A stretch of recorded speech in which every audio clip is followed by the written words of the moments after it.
Have you ever stopped to think how those very first connections we make way before we even have conscious memories might be like quietly shaping everything, our relationships, how we see ourselves for our whole lives? It's a huge thought, isn't it? Really gets to the core of who we are. Exactly. And today, that's what we're diving into, this really profound idea of relational trauma. We'll be looking at how it echoes through our mental health, our connections with others, and even something as personal as body image. Yeah, and we're drawing heavily on some really insightful work by Juha Klaavu for this exploration. He offers such a powerful lens on these deep connections. You really do. So our mission today really is to unpack that. How do those early dynamics actually lay down these foundational patterns, these blueprints in our minds? Right. We want to look at how that plays out, the partners we pick, how we feel about ourselves, and maybe most importantly, how understanding all this can actually open up paths to healing and, living more authentically. Okay, so let's dig in with a really striking example from Klavu's writing. Hmm. It's about someone's journey in therapy. Uh-huh.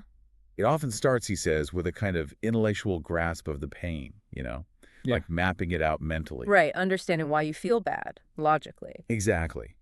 But then as the therapy deepens, it shifts. It becomes much more experiential. You actually feel the emotional weight of that history. Yeah, it moves from the head to the heart, so to speak. And here's where it gets really fascinating. As this deeper work happens, some old relationships, the ones built on what Klavu calls these inauthentic self-states, they just start to dissolve. It might happen quickly, in rapid bursts, he says, or sometimes they just sort of fade away over time. And it's not passive, is it? It's not just people drifting away. No, that's a key point. Yeah. The person themselves starts to feel differently. They realize they don't want to be in those connections anymore. They see the hurtful dynamics, as Klaavu puts it. Yeah.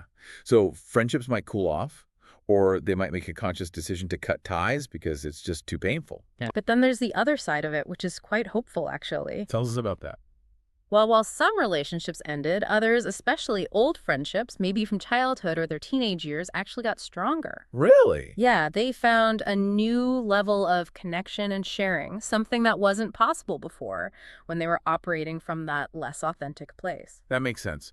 So this internal shift radiates outwards. Yeah. How did it affect, say, romantic relationships? That's often where these patterns play out intensely. Absolutely. Klaavu observed that as therapy went on, this individual found she no longer felt a deep, unconscious, almost fatal attraction to cold and rejecting people. That pull just wasn't there in the same way. Wow, that's huge. And maybe even more powerfully, she stopped unconsciously attracting those kinds of people too. It's like her whole relational system recalibrated. So breaking free from those old, painful patterns. Exactly. It frees you up from repeating the past unconsciously. So if someone's starting to see things differently, without those colored glasses, as Klaavu calls them, Yeah. what does that actually feel like? Does it change how they experience reality day to day? Oh, definitely. Klaavu describes it as starting to see people and the world more realistically. It's like slowly taking off distorted lenses you didn't even realize you were wearing. And that freedom from just repeating old relationship dynamics allows for something new to emerge. You can choose connections from a place of your genuine sense of self, which feels completely different. And that ultimately leads out of what he called the deep prison of separateness. Yes, that awful, isolating feeling of being totally worthless and shameful. Moving beyond that is just profound transformation. That idea of such a deep personal healing journey, moving out of that prison, really makes you question our standard ways of looking at mental health, doesn't it? Klaavu certainly raises that point. He does. It leads right into the discussion about diagnosis. Yep. We generally rely on two big systems, right? There's the ICD-10, used globally, including in Finland, where Klaavu works, and the DSM-5, which is dominant in the U.S. Right, diagnostic manuals. And Klaavu's critique, essentially, is that these systems tend to classify problems based on external manifestations, observable symptoms, like diagnosing depression by ticking off boxes, have you felt sad, lost interest, etc., for 2 weeks. Counting symptoms. Exactly. And he suggests this whole approach comes from a very Western culture and a mechanistic view of the human being, like we're machines with broken parts. And that mechanistic view, well, it might not be the most helpful framework for deep personal psychotherapy. Precisely. Because while getting a diagnosis can be a relief for some people, okay, now I know what's wrong with me. It gives it a name. Yeah. But for others, it can feel really stigmatizing and binding, like, Okay, I've been officially labeled mad now, and that stamp is on my forehead forever. That's a heavy burden. It really can be. And that's why Klaavu argues that in therapy itself, the stamps and diagnoses are not important. So what is important then? Well, understanding your own unique psyche and its dynamics, that's the focus. Because, as he points out, the causes and dynamics of depression that look the same on the surface might be completely different in two different people. Meaning the treatment has to be tailored. Absolutely. It demands a truly individualized approach, not just treating the label. So if understanding those individual dynamics is so critical, where do these dynamics actually come from? How do they form? Well, Klaavu traces it right back to the beginning. He explains how the basic structure and dynamics of the human psyche evolve in relation to the environment. It starts, most fundamentally, with the primary caregiver, usually the mother, in that crucial first year of life. The very earliest interactions. Yes. And then it expands, of course, to include the father, siblings, the wider family. Okay, and this brings us back to relational trauma. Exactly. This is Klaavu's core idea. Huh. If relational trauma happens during that foundational first year, and remember, this isn't always about obvious abuse, it can be about a lack of attuned connection, a mismatch. Like needs not being met consistently. Precisely. If that happens, it has a major impact on the formation of the basic structures of the psyche.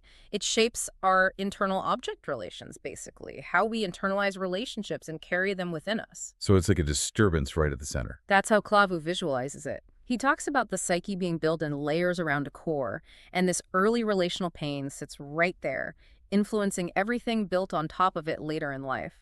It can really shape how various mental disorders develop. So the implication is pretty significant for mental health challenges then. Hugely significant. It suggests relational trauma can be a key factor in the development of many mental health disorders.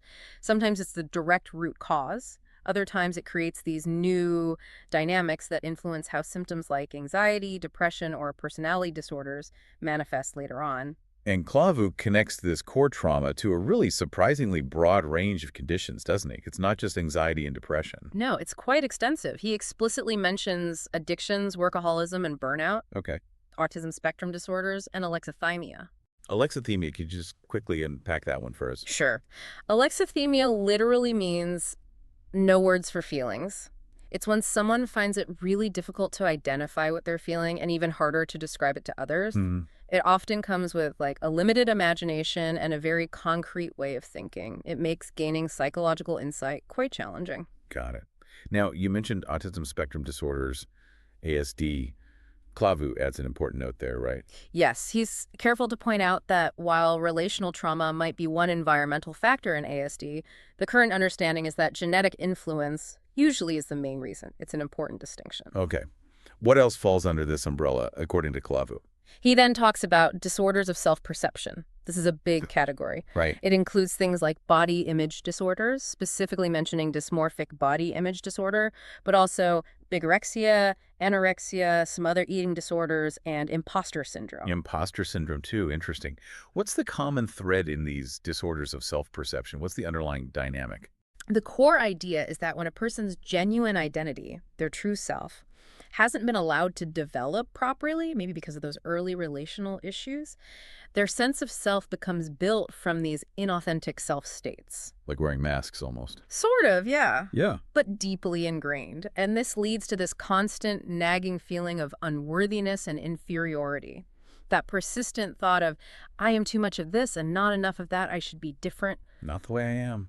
That sounds exhausting. It's incredibly painful and pervasive. Let's zoom in on body image, because that's such a powerful example and something many people grapple with.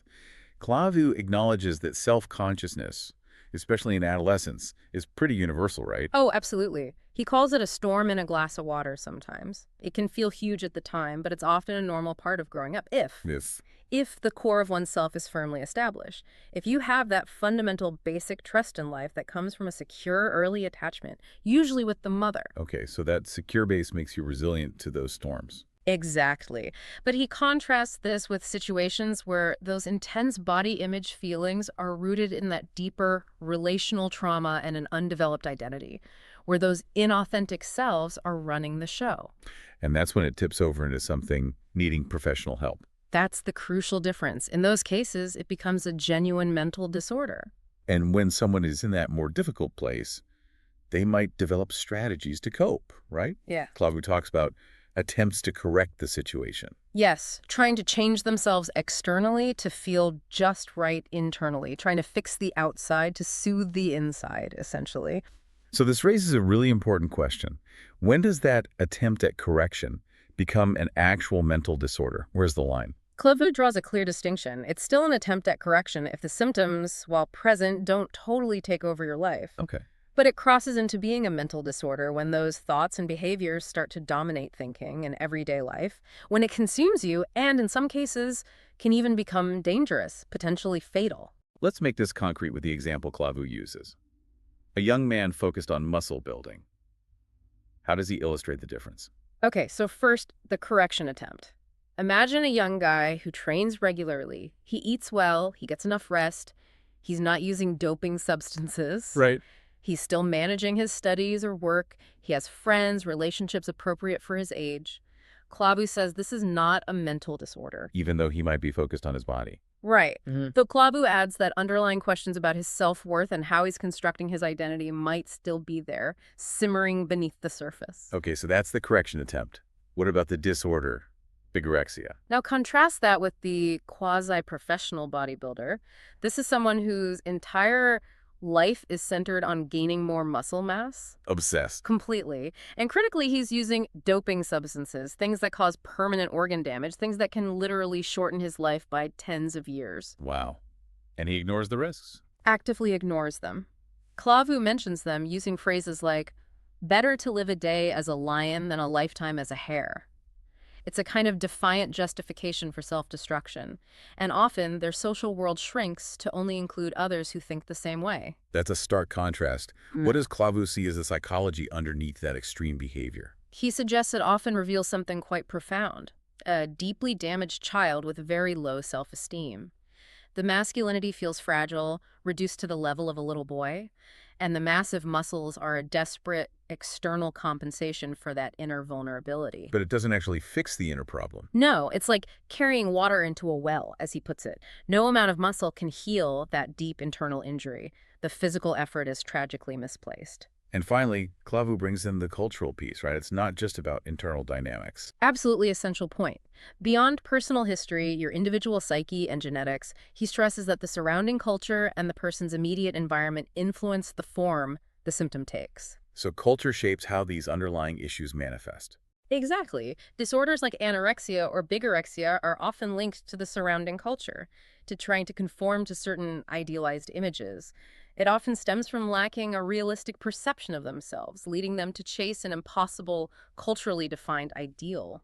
Okay, so we've covered a lot of ground here. We've journeyed from those very first foundational relationships, exploring how those echoes can shape our adult connections, our sense of self, and even lead to specific mental health struggles like body image disorders. It really shows how deeply interconnected it all is, doesn't it, from the inside out? It really does. And Klaavu's core message, I think, really comes through.